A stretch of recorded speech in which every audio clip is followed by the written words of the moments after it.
आज हम इस तृतीय अध्याय में सेनापतियों सहित महिषासुर के वध का प्रसंग सुनेंगे कि कैसे माँ दुर्गा ने महिषासुर के शक्तिशाली सेनापतियों को महिषासुर के साथ मार डाला। जगदम्बा के श्री अंगों की कांति उदय काल के सहस्त्रों सूर्यों के समान है।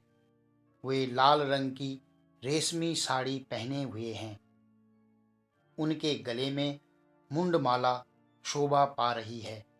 दोनों स्तनों पर रक्त चंदन का लेप लगा है। वे अपने कर कमलों में जप मालिका, विद्या और अभय तथा वर नामक मुद्राएं धारण किए हुए हैं। तीन नेत्रों से सुशोभित मुखार बिंद की बड़ी शोभा हो रही है। उनके मस्तक पर चंद्रमा के साथ ही रत्नमय मुकुट बंधा है तथा वे कमल के आसन पर विराजमान हैं। ऐसी देवी को मैं भक्तिपूर्वक प्रणाम करता हूँ। ऋषि कहते हैं, दैत्यों की सेना को इस प्रकार तहस नहस होते देख महादैत्य सेनापति चिक्षुर क्रोध में भरकर अंबिका देवी से युद्ध करने के लिए आगे बढ़ा। वह असुर रणभूमि में देवी के ऊपर इस प्रकार बाणों की वर्षा करने लगा जैसे बादल मेरुगिरी के शिखर पर पानी की धार बरसा रहा हो। तब देवी ने अपने बाणों से उसके बाण समूह को अनायास ही काटकर उसके घोड़ों और सारथी को भी मार डाला। साथ ही उसके धनुष और अत्यंत ऊंची ध्वजा को भी तत्काल काट गिराया। धनुष कट जाने पर उसके अंगों को अपने बाणों से बींध डाला। धनुष, रथ, घोड़े और सारथी के नष्ट हो जाने पर वह असुर ढाल और तलवार लेकर देवी की ओर दौड़ा। उसने तीखी धार वाली तलवार से सिंह के मस्तक पर चोट करके देवी को भी बाईं भुजा में बड़े वेग से प्रहार किया। राजन, देवी की बाह पर पहुंचते ही वह तलवार टूट गई। फिर तो क्रोध से लाल आंखें करके उस राक्षस ने शूल हाथ में लिया और उसे उस महादैत्य ने भगवती भद्रकाली के ऊपर चलाया। वह शूल आकाश से गिरते हुए सूर्यमंडल की भांति अपने तेज से प्रज्वलित हो उठा। उस शूल को अपनी ओर आता देख देवी ने भी शूल का प्रहार किया। उससे राक्षस के शूल के सैकड़ों टुकड़े हो गए। साथ ही महादैत्य चिक्षुर की भी धज्जियां उड़ गई। वह प्राणों से हाथ धो बैठा। महिषासुर के सेनापति उस महापराक्रमी चिक्षुर के मारे जाने पर देवताओं को पीड़ा देने वाला चामर हाथी पर चढ़कर आया। उसने भी देवी के ऊपर शक्ति का प्रहार किया, किंतु जगदम्बा ने उसे अपने हुंकार से ही आहत एवं निष्प्रभ करके तत्काल पृथ्वी पर गिरा दिया। शक्ति टूटकर गिरी हुई देख चामर को बड़ा क्रोध आया। अब उसने शूल चलाया, किंतु देवी ने उसे भी अपने बाणों द्वारा काट डाला। इतने में ही देवी का सिंह उछलकर हाथी के मस्तक पर चढ़ गया और उस दैत्य के साथ खूब जोर लगाकर बाहुयुद्ध करने लगा। वे दोनों लड़ते लड़ते हाथी से पृथ्वी पर आ गए और अत्यंत क्रोध में भरकर एक दूसरे पर बड़े भयंकर प्रहार करते हुए लड़ने लगे। तदंतरन सिंह बड़े वेग से आकाश की ओर उछला और उधर से गिरते समय उसने पंजों की मार से चामर का सिर धड़ से अलग कर दिया। इसी प्रकार उदग्र भी शिला और वृक्ष आदि की मार खाकर रणभूमि में देवी के हाथ से मारा गया तथा कराल भी दांतों, मुक्कों और थप्पड़ों की चोट से धराशायी हो गया। क्रोध में भरी हुई देवी ने गदा की चोट से उद्धत का कचूमर निकाल डाला। भिंदीपाल से वास्कल को तथा बाणों से ताम्र और अंधक को मौत के घाट उतार दिया। 3 नेत्रों वाली परमेश्वरी ने त्रिशूल से उग्रवीर्य तथा महाहनु नामक दैत्यों को मार डाला। तलवार की चोट से बिडाल के मस्तक को धड़ से काट गिराया।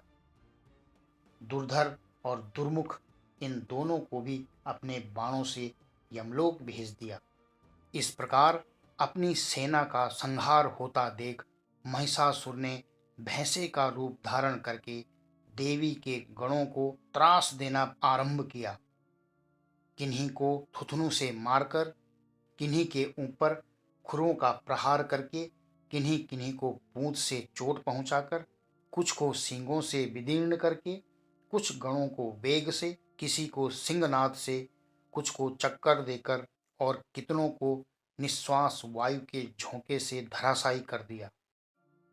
इस प्रकार गणों की सेना को गिराकर वह असुर महादेवी के सिंह को मारने के लिए झपटा। इससे जगदम्बा को बड़ा क्रोध हुआ। उधर महापराक्रमी महिषासुर भी क्रोध में भरकर धरती को खुरों से खोदने लगा तथा उसने अपने सींगों से ऊंचे ऊंचे पर्वतों को उठाकर फेंकने और गरजने लगा। उसके वेग से चक्कर देने के कारण पृथ्वी क्षुब्ध होकर फटने लगी। उसकी पूंछ से टकराकर समुद्र सब ओर से धरती को डुबोने लगा। हिलते हुए सींगों के आघात से विदीर्ण होकर बादलों के टुकड़े टुकड़े हो गए। उसके श्वास की प्रचंड वायु से वेग से उड़े हुए सैकड़ों पर्वत आकाश से गिरने लगे। इस प्रकार क्रोध में भरे हुए उस महादैत्य को अपनी ओर आता देख चंडिका ने उसका वध करने के लिए महान क्रोध किया। उन्होंने पाश फेंककर उस महान असुर को बांध लिया। उस महासंग्राम में बंध जाने पर उसने भैंसे का रूप त्याग दिया और तत्काल सिंह के रूप में वह प्रकट हो गया। उस अवस्था में जगदम्बा ज्यों ही उसका मस्तक काटने के लिए उद्यत हुई, त्यों ही वह खड्गधारी पुरुष के रूप में दिखाई देने लगा। तब देवी ने तुरंत ही बाणों की वर्षा करके ढाल और तलवार के साथ उस पुरुष को भी बेंध डाला। इतने में ही वह महान गजराज के रूप में परिणित हो गया तथा अपनी सूंड से देवी के विशाल सिंह को खींचने और गर्जने लगा। खींचते समय देवी ने तलवार से उसकी सूंड काट डाली। तब उस महादैत्य ने पुनः भैंसे का शरीर धारण कर लिया और पहले की ही भांति चराचर प्राणियों सहित तीनों लोकों को व्याकुल करने लगा। तब क्रोध में भरी हुई जगन्न माता चंडिका का बारंबार उत्तम मधु का पान करने और लाल आंखें करके हंसने लगी। उधर वह बल और पराक्रम के मद से उन्मुक्त हुआ राक्षस गरजने लगा और अपने सींगों से चंडी के ऊपर पर्वतों को फेंकने लगा। उस समय देवी अपने बाणों के समूह से उसके फेंके हुए पर्वतों को चूर्ण करती हुई बोली। बोलते समय उनका मुख मधु के मद से लाल हो रहा था और वाणी लड़खड़ा रही थी। देवी ने कहा, ओ मूढ़, मैं जब तक मधु पीती हूं तब तक तू क्षण भर के लिए खूब गर्ज ले। मेरे हाथ से यहीं तेरी मृत्यु हो जाने पर अब शीघ्र ही देवता भी गर्जना करेंगे।